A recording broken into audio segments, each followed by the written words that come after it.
Hello, we're going to start a new chapter book today, and just like our last chapter book was related to our assembly theme last week on growth mindset, we're going to do the same thing this week.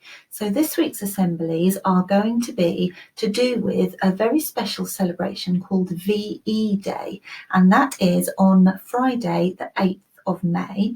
And actually, because it is such an important day, then the government decided to make it a special bank holiday. So there won't be any home learning on Friday the 8th of May because the country will be celebrating 75 years since VE Day. And VE Day stands for Victory in Europe, which is the end of the Second World War. So it's 75 years since the end of the Second World War. And Mrs. Robertson and I have got some really interesting assemblies planned for you this week about the war to teach you a little bit about it, because none of you will have studied it as a history topic yet, so you might not know very much about it. So we thought it would be really great to read a chapter book that would also give you lots of information about it too. We've chosen this book very carefully. There are lots and lots of fiction and non-fiction books written about World War II, and lots aimed at children. And we would recommend an awful lot of them, but a lot of them are quite sad because, of course, war was very sad and a lot of really sad things happened. And we wanted a book that taught you lots of things about it, but wasn't too sad to read. So we have chosen a book by an author called Michael Morpurgo. He is a really famous children's author. He's written loads and loads of wonderful, wonderful stories for children. A lot of them have animals in them. This one does. And he's actually written loads and loads of stories about the war. So if, as we're reading this one, you decide that you really enjoy it, you might want to try one of his others. But what you might want to do is talk to your teacher or send an email to your class account that can come through to me and ask for a recommendation, because some of them it might be better to wait until you're a little bit older to read them. This one is called The Amazing Story of Adolphus Tips, and it's about a cat. You can see the cat on the front. It's also about a family and a little girl, but the cat is involved in this story as well. And like I say, there's lots, although it's a fiction story, so it's made up, it will give you lots of ideas and a bit of a clue about what it would have been like living through World War II, which is why we thought it would be a really good one to read. And I would just like to tell you before we start that this one does have a happy ending. Not all stories that you would read about the war would do, because like I said, there's lots of sad things that happen, but this one does. So that's a good thing to know before you start. I'm going to read you a little bit of the back, so the blurb, so you know what's coming. The incredible tale of a deserted village, a lifelong friendship, and one very adventurous cat. It's 1943. Lily Tragenza lives on a farm in the seaside village of Slapton, and her life is scarcely touched by the war, until one day when the villagers are all told to move out of their homes, lock, stock, and barrel.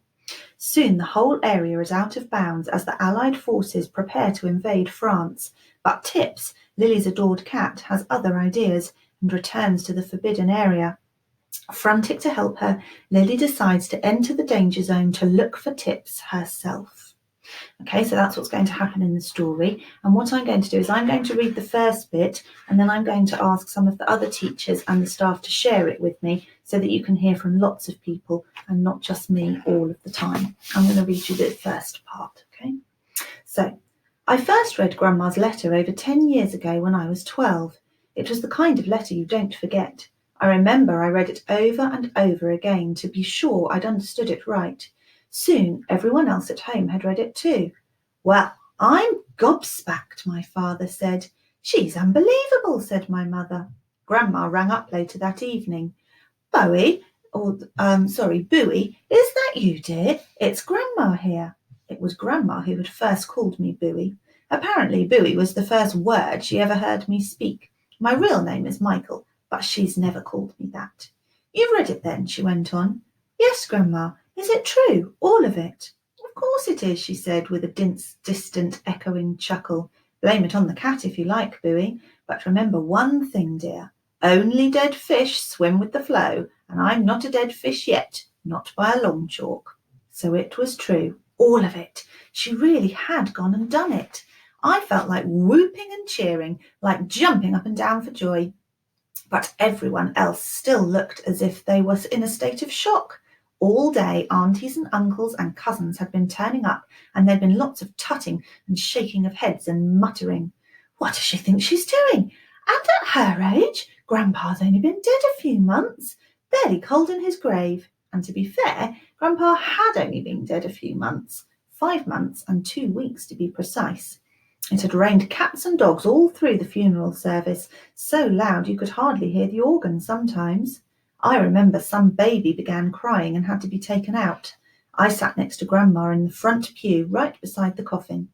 Grandma's hand was trembling, and when I looked up at her, she smiled and squeezed my arm to tell me it was all right. But I knew she wasn't, so I held her hand. Afterwards, we walked down the aisle together behind the coffin, holding on tightly to one another. Then we were standing under the umbrella by the graveside and watching them lower the coffin, the vicar's words whipped away by the wind before they could ever be heard.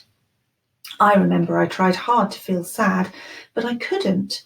And not because I didn't love Grandpa, I did. But he'd been ill with multiple sclerosis for 10 years or more, and that was most of my life, so I'd never felt I'd known him that well. When I was little, he'd sit by my bed and read stories to me. Later, I did the same for him.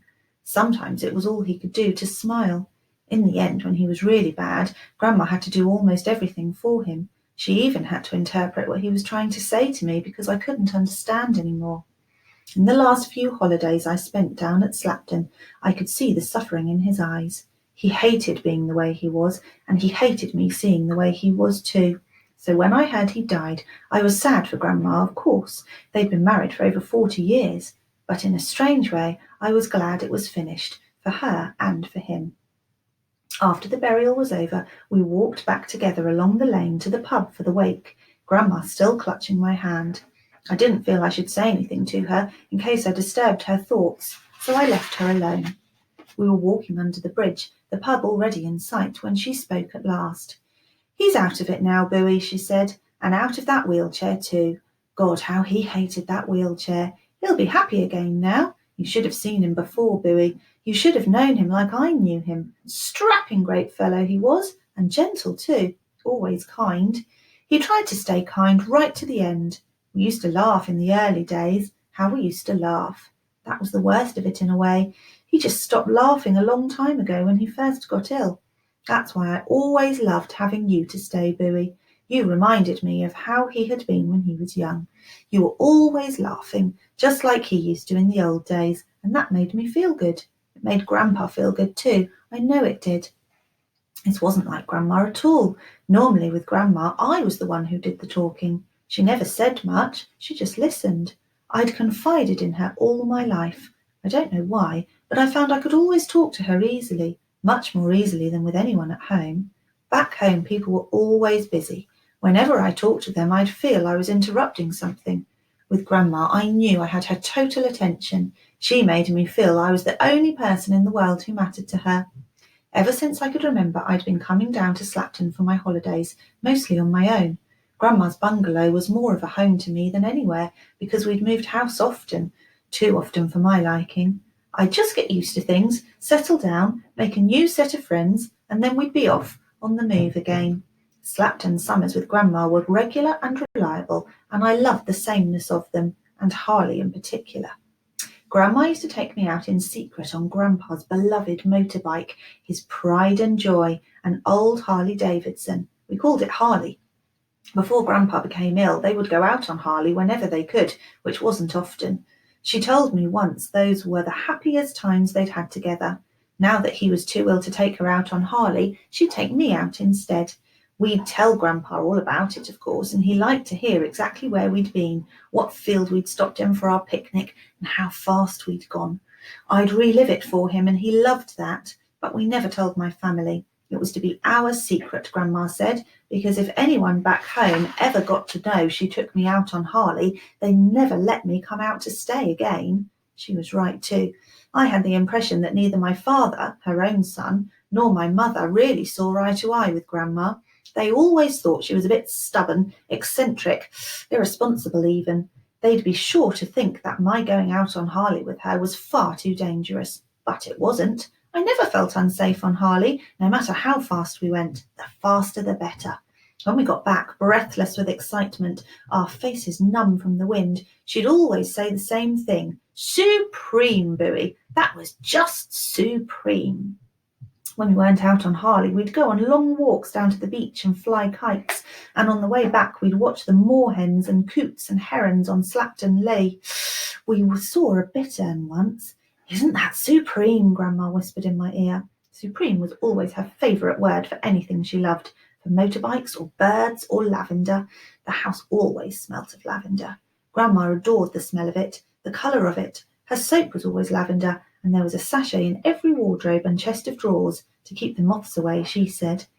But best of all, even better than clinging on to Grandma as we whizzed down the deep lanes on Harley, were the wild and windy days when the two of us would stomp noisily along the pebble beach of Slapton Sands, clutching onto one another so we didn't get blown away. And I'm going to show you the picture there. Look, can you see it? It's a bit bright. The picture of them on their motorbike. We could never be gone for long, though, because of Grandpa. He was happy enough to be left on his own for a while, but only if there was sport on the television. So we would generally go off on our ride on Harley or on one of our walks when there was a cricket match on, or rugby. He liked rugby best. He'd been good at it himself when he was younger. Very good, Grandma said proudly. He'd even played for Devon from time to time, whenever he could get away from the farm, that is. Grandma had told me a little about the busy life they'd had before I was born up on the farm. She'd taken me up there to show me. So I knew how they'd milked a herd of 60 Devon cows, and that Grandpa had gone on working as long as he could. In the end, all his illness took hold, and he couldn't go up and down the stairs anymore. They'd had to sell up the farm and the animals and move into a bungalow down in Slapton village. Mostly, though, she'd want to talk to me. She'd want to talk about me, ask about me, and she really wanted to know too. Maybe it was because I was her only grandson.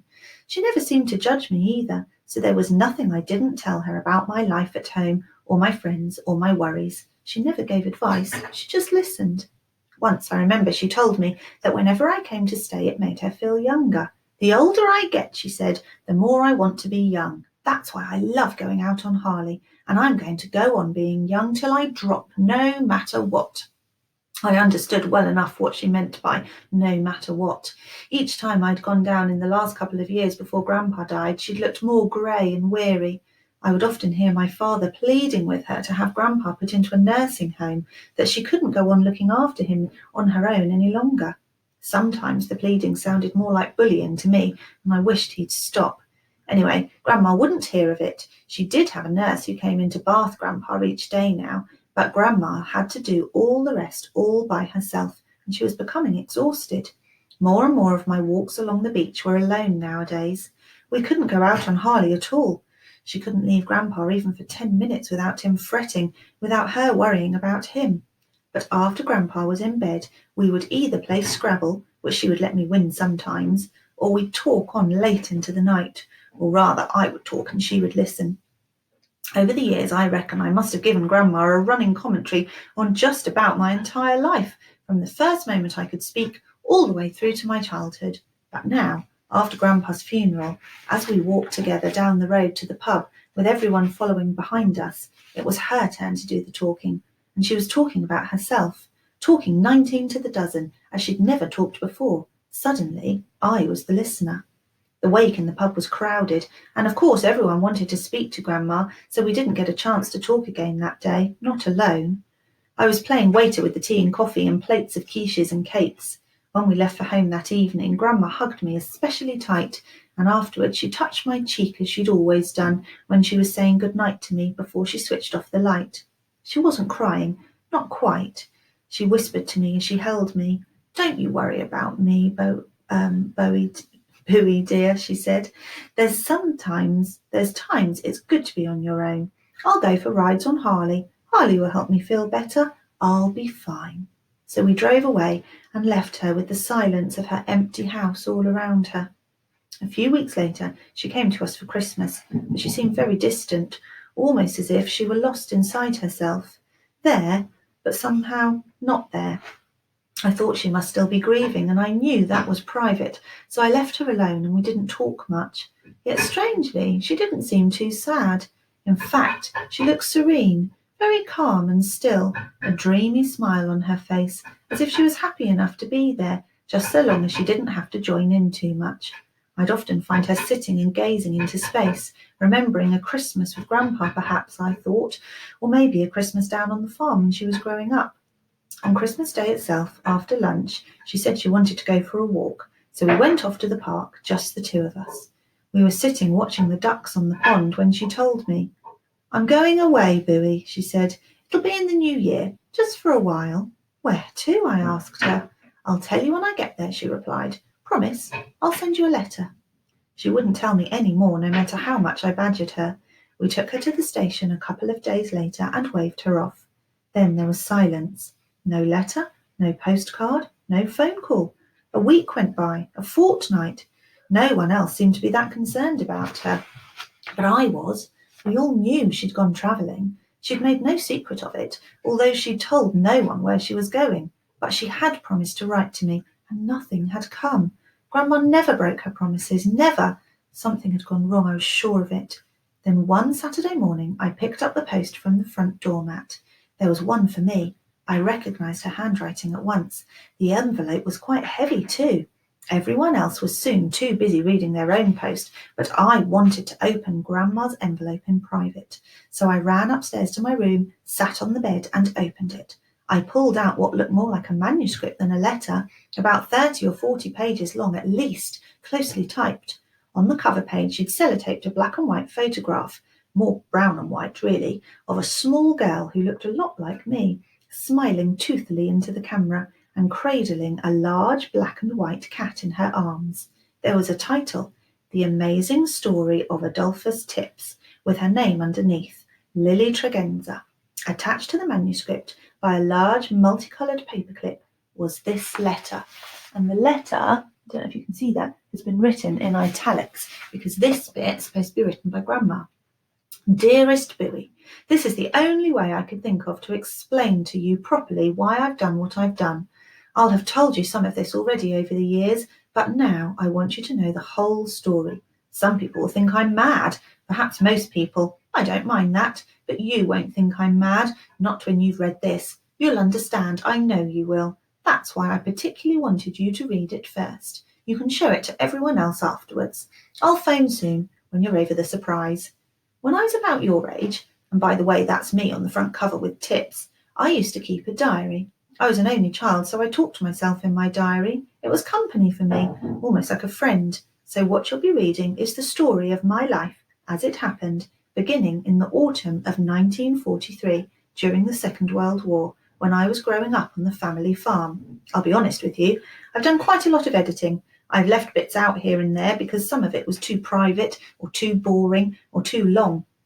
I used to write pages and pages sometimes, just talking to myself, rambling on. The surprise came right at the very end. So don't cheat, Booey. Don't look at the end. Let it be a surprise for you, as it still is for me. Lots of love, Grandma.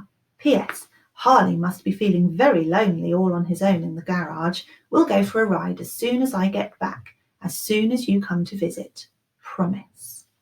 And then it says The Amazing Story of Adolphus Tips by Lily Tregenza. And there's the photograph, look. And so the rest of the chapter book that I'm going to hand over to the other staff to read to you is written as a diary entry from Grandma when she was a little girl living in, growing up through World War II. I hope you enjoy it, and I'll see you again at the end of the story.